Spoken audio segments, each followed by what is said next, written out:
Shalom, selamat pagi jemaat dikasih Tuhan. Kembali kita berjumpa dalam renungan pagi. Mari pagi hari ini kembali saya mengajak kita semua untuk merenungkan firman Tuhan. Supaya dengan melalui firman Tuhan, hidup kita akan terus dibangun. Dan kita akan semakin bertumbuh, diteguhkan dan dikuatkan dalam iman dan pengharapan. Sebab firman Tuhan adalah kebenaran yang memerdekakan hidup kita. Firman Tuhan menjadi sumber kekuatan kita. Firman Tuhan pedoman dan penolong bagi kita. Bahkan firman Tuhan jugalah yang akan terus menuntun dan menerangi langkah hidup kita. Mari jemaat dikasih Tuhan, sebelum kita merenungkan firman Tuhan pagi ini, kita akan berdoa terlebih dahulu. Bapa di surga, kembali kami datang ke hadirat-Mu. Kami mengucap syukur atas segala kebaikan-Mu, atas begitu besar kasih setia-Mu ya Tuhan, rahmat dan anugerah-Mu, berkat dan kemurahan-Mu, perlindungan Tuhan, penyertaan, pertolongan, dan bahkan juga pemeliharaan Tuhan atas seluruh hidup kami. Terima kasih ya Tuhan. Dan pagi hari ini, kembali kami mau merenungkan firman-Mu. Mari Tuhan singkapkan dan nyatakan kebenaran firman-Mu. Dan Roh Kudus urapilah kami ya Tuhan. Sehingga kami bisa menangkap apa yang menjadi pesan Tuhan.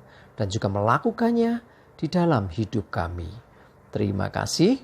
Di dalam nama Tuhan Yesus kami bersyukur dan berdoa. Amin. Mari jemaat dikasih Tuhan, kita akan sama-sama buka Alkitab kita. Renungan pagi hari ini saya ambilkan dari Amsal 13 ayat 3. Saya bacakan. Siapa menjaga mulutnya, memelihara nyawanya.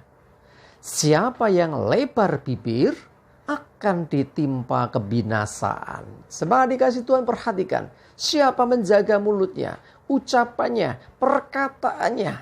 Ia memelihara nyawanya. Jadi artinya dengan ucapan kita ini bisa menghadapi berbagai macam hal. Kita bisa mengalami hal yang baik dan juga yang buruk. Nah, hati-hati. Ada ungkapan mengatakan mulutmu harimaumu. Nah, kadang-kadang kita sembrono dengan ucapan kita. Nah, akhirnya justru kita menuai masalah. Ya, karena itu jaga mulut kita, jaga ucapan kita. Tetaplah dalam penguasaan dan pengendalian diri. Ya, mungkin kadang-kadang kita ini orang Jawa bilang kelatu. Ya, ucapan kita ini kebablasan. Bahasa kerennya itu offside. Ya, jadi kita harus berhati-hati dengan perkataan kita. Mungkin bagi kita itu nggak apa-apa. Mungkin bagi kita bercanda. Orang lain yang menerimanya belum tentu. Kadang-kadang melalui ucapan kita, orang lain bisa tersandung, orang lain bisa terluka. Ya, jadi setidaknya ada 3 hal penting yang terjadi dalam hidup ya, yang tidak akan kembali. Ya, satu, waktu sekali berputar nggak akan kembali. Ya, yang sudah lewat ya lewat. Yang kedua, kesempatan. Ya, kesempatannya juga sama. Jadi jangan berharap kesempatan kedua, ketiga itu grace atau anugerah. Kesempatan itu nggak ada kelewat ya sudah. Dan yang nggak kalah penting ini, perkataan atau ucapan kita itu juga nggak akan kembali. Sekali kita berucap, sekalipun kita mencoba meralatnya, orang yang sedang mendengarnya itu pasti sudah akan terekam dalam memorinya. Kalau perkataan kita pedas, tajam, melukai hati orang, orang yang terluka ini akan susah sekali untuk melupakan perkataan kita. Dan hati-hati, ini bisa juga berdampak buruk bagi kita.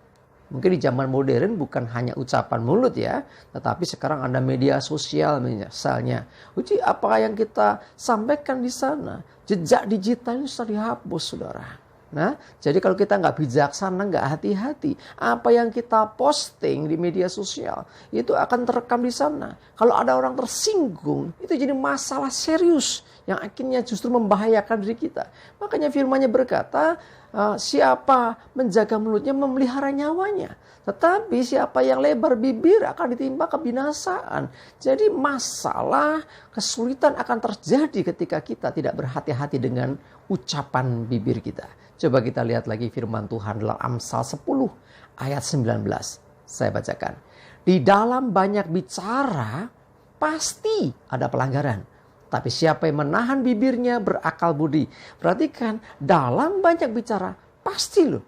Bukan mungkin, enggak. Tapi dikatakan pasti ada pelanggaran. Karena itu kita mesti bijaksana menahan bibir. Artinya kita dalam pengendalian diri di dalam berucap atau berkata-kata. Jangan sampai perkataan kita menjadi sandungan bagi orang lain. Jangan sampai perkataan kita melemahkan orang lain. Jangan sampai ucapan kita melukai hati orang lain. Sebaliknya, pastikan ucapan bibir kita itu membangun, menguatkan, memotivasi, mendorong, memberi semangat kepada orang lain. Nah, itu yang seharusnya. Karena itu ya, sekali lagi berhati-hati dengan ucapan kita. Karena kalau kita sudah berucap, apa yang kita ucapkan itu tidak akan kembali lagi. Sekalipun kita mencoba menarik ucapan. Tetapi kalau ada orang yang terluka, orang yang menjadi sakit hati, ya kecewa karena ucapan kita, itu sulit sekali untuk bisa ditarik atau dipulihkan kembali. Mari jemaat dikasih Tuhan, saya mengajak kita semua berhati-hati dalam berucap. Ya, mungkin kita bercanda pun juga berhati-hati. Memang ada waktunya bercanda, ada waktunya serius. Tapi kita mesti melihat situasi dan kondisi dan perhatikan juga lawan bicara kita. Ya, jangan sampai kita melukai orang yang di hadapan kita. Karena sekali lagi, ya, mulutmu harimaumu. Jadi ucapan kita harus dipertanggungjawabkan. Kalau kita tidak hati-hati dengan ucapan kita akan menghadapi banyak masalah. Bahkan sampai nyawa, bahkan sampai ditimpa kebinasaan gara-gara tidak bijaksana dalam ucapan.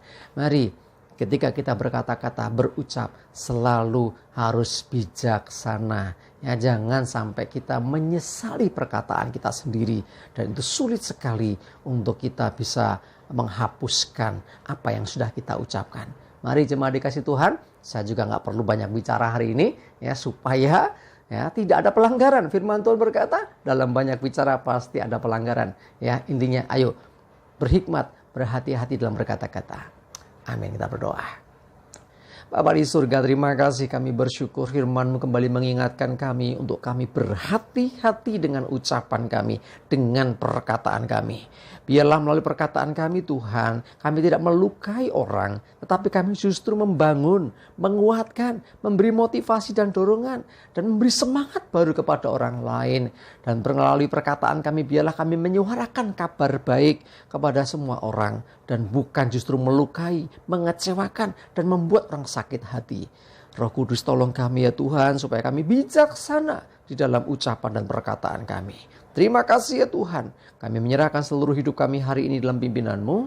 Jauhkan dari celaka dan mara bahaya. Biarlah damai, sejahtera, dan berkat Tuhan menyertai kami semua. Terima kasih ya Tuhan, dalam nama Tuhan Yesus kami bersyukur dan berdoa. Amin. Mari jemaat dikasih Tuhan, yuk tetap semangat terus, maju terus dalam iman dan pengharapan. Selamat beraktivitas. Tuhan Yesus memberkati kita semua. Amin.